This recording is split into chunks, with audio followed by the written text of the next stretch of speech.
We've all seen them. The kids who push, mock, or hurt others. The ones who seem to enjoy making others miserable. The bullies. But here's what most people don't realize. Many bullies are in deep pain themselves. And most of them aren't just acting out of fun. They're angry, scared, and hurting inside. Some are being bullied at home by parents, older siblings, or even past trauma. Many of them are depressed. Some are even suicidal. So today we're going to talk about the hidden struggles of kids who bully, why bullying is often a trauma response, how to detect if your child is becoming a bully, and how schools, doctors, and parents can help. By the way, my name is Maria Fipart and I'm a certified parenting coach. I work with families who have kids struggling with suicidal ideation. So if you are watching this, you probably have concerns. Maybe about your child being bullied, or maybe even about your own child becoming a bully. Either way, I promise you there's hope. There are solutions. So let's look into it. In some cases, bullying is about power, but most of the time it's about pain. Many kids who bully are acting out because they are either being abused at home, or they might have a parent who yells, belittles, or physically punish them. Have you ever caught yourself saying things to your child like, oh my god, look at that, you're a mess, you're so disorganized, you are never gonna be successful like this. Look at that. This is a mess. Why can you be like such and such? Like, you're such a loser. You're just like your father. You're just like your mother. And sometimes we say that in front of other people when our child is right there, like they're nobody, like they don't exist. We are dismissing their presence if we are not addressing them, if we are talking about them, right? But now we're criticizing them in front of other people. I have worked with families, where the parents, they do that. They don't realize the big damage they are causing to their children. First is like the self-image. Like, okay, my father, my mother already think these things about me. If they perceive me like that, then maybe that's who I am. If the person who's supposed to care for them and love them unconditionally, if that's the image that we have of them, that's the image they're going to have about themselves. And if they already feel bad about themselves and then we tell them that, it's like, going to the next level down. Sometimes they become bullies because they are being bullied by their own parents at home, saying those things. Also, we might be saying things without realizing that they are listening to us. We might say things like, oh, did you see the neighbor? The children are just so raggedy, and they have boogers, and seems like they don't take showers for days. And if our child listens to what we're saying, that's what they imitate. So they go to school and they tell this kid, oh my god, look at you, you're raggedy, and it seems like you don't shower for days. They are repeating the things that we say, and we don't realize of these things. So we have to model good behavior and be careful of the things we say in front of them. When we talk bad about our spouse, we had a fight or whatever, and it's, oh my god, you're just like your father, you're just like your mother, look at you, look the way you look how you're acting, you're so lazy, you're gonna grow like a loser just like your father. We are hurting them so bad when we do those things. First, they love their other parent, no matter what, unless there's like a really really bad abuse there. They love the other parent, and to hear us saying those things hurts, because it's their father, it's their mother. They're also going to imitate those things. They are going to say that same thing to other girls, to other boys, for sure. I've seen it with our clients. So we have to model good behavior and watch ourselves. Remember that our kids are watching us all the time. If we become better people, they become better people. Some might have older siblings who bully them, teaching them that dominance is survival.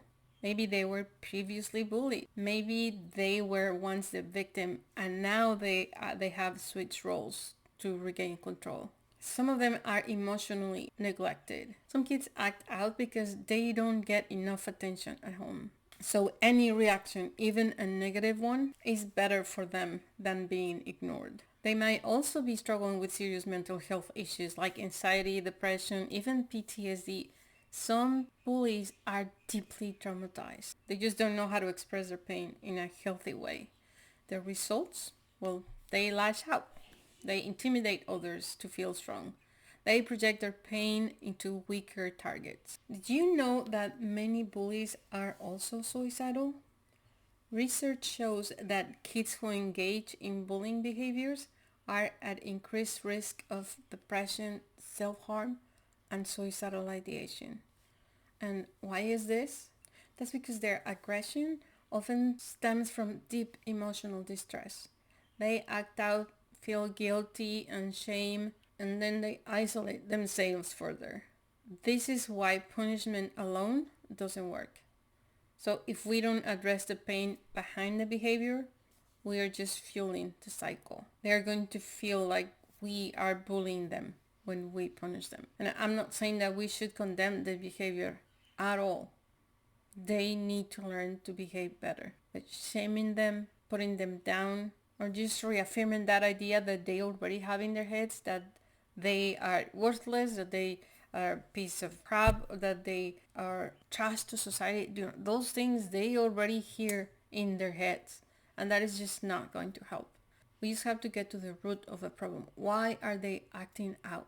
Why are they doing what they are doing? And when we see these behaviors, we have to address it. Sometimes parents encourage these behaviors. They're proud to say, oh, my son and my daughter, they are type A people. They're gonna be leaders, people are gonna be following. But a leader is not a bully. A boss or a leader who is a bully is not even a real leader, a real or a respected boss.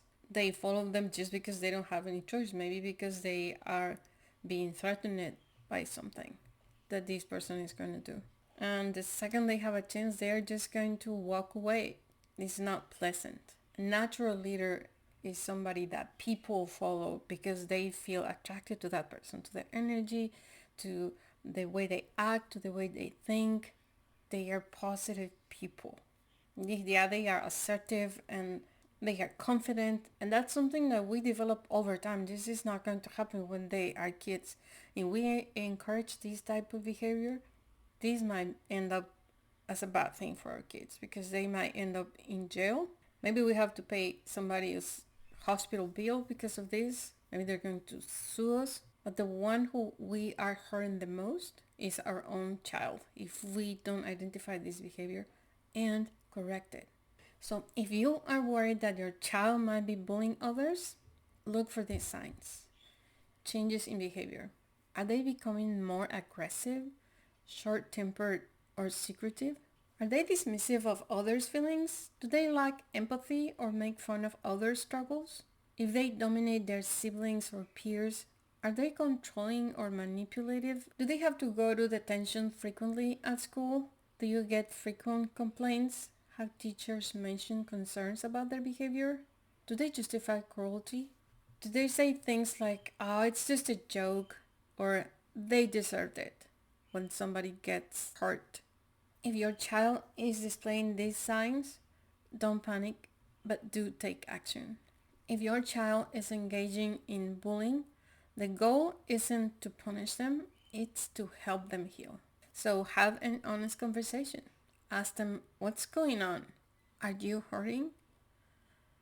Address any trauma. If your child has been bullied before, acknowledge it. Help them process those feelings. Also teach them empathy. Help them understand the impact of their actions. Roleplay how it feels to be on the receiving end. And encourage emotional expression. Some kids just don't know how to deal with anger. So teach them healthy ways to vent, like journaling, sports, or just talking it out. If they have a lot of energy, martial arts are a great choice for them. And it doesn't matter if it's a boy or a girl. When it comes to girls, the way they bully is different than how boys bully. So it's important to also recognize the difference. Normally, bully girls go in packs. Like there's this little group of girls and they feel powerful at school and then they bully other people feeling like wanting to be leaders or popular or something like that. And this needs to be addressed in a different way. Role playing helps a lot with this. The same thing your daughter is doing to other girls, you can show them how that feels. You can tell them the same things. Try to be a good actress or actor and show them like, how did you feel when this happened? Also talk to them about long-term consequences for these people being bullied. Show your girl the impact that her bullying is going to have into these other kids' life. A low perception of self-worth, how it affects their mental health, the perception of self. Just show them. They don't know these things. We don't normally or naturally know these things. We know it's wrong. In our heart, we know it's wrong. But we don't know why. We don't know the impact this has in our lives. Maybe going to the internet, there's people who publishes these things all the time, how the bullying impacted their lives. Have them see that.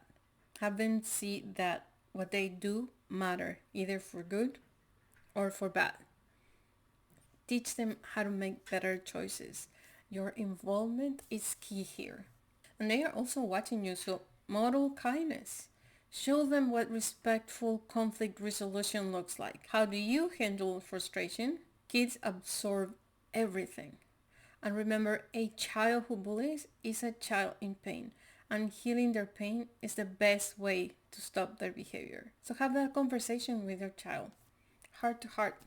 What's going on? What's driving you to have this behavior? Do you feel less than?